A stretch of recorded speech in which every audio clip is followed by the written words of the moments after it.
And I want to say something else.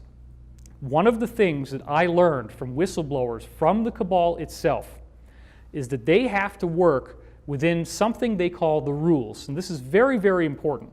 So I really want to make sure that this gets into the film. The rules are a body of spiritual principles that they must follow in order to be allowed to exist. Now, what do I mean by allowed to exist?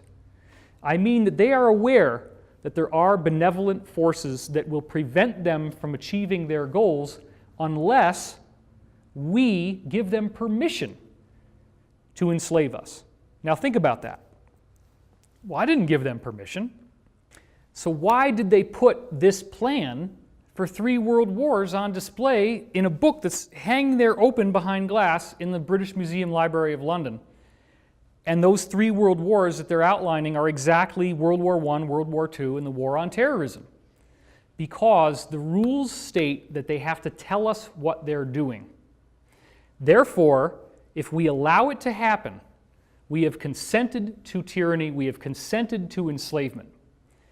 Now, if you get into the secret history of the cabal, this was rediscovered by Queen Elizabeth, the original Elizabeth that we've heard about from the 1500s.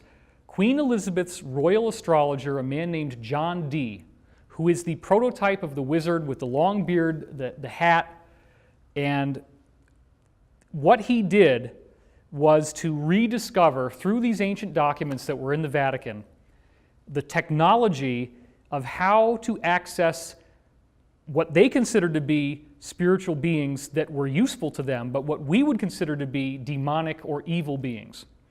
These beings need to be accessed through a very complex set of rituals and ceremonies. You cannot just ask for them to show up.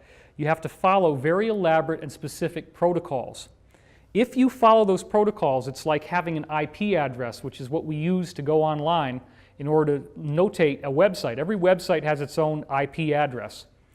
These spiritual beings, such as Baal and Moloch, which they still do ceremonies for today, such as in Bohemian Grove, there is a giant effigy, stone effigy of an owl. That's the god Moloch. The god Moloch goes all the way back to Rome and Carthage, in which they were offering child sacrifices to this god in exchange for power. So John Dee rediscovered the technology of how to draw the magic circles, how to say the right incantations, how to actually do black magic on a governmental level. This is what people are going to have so much trouble with once disclosure happens, is that these people actually practice black magic, and they are very, very good at it.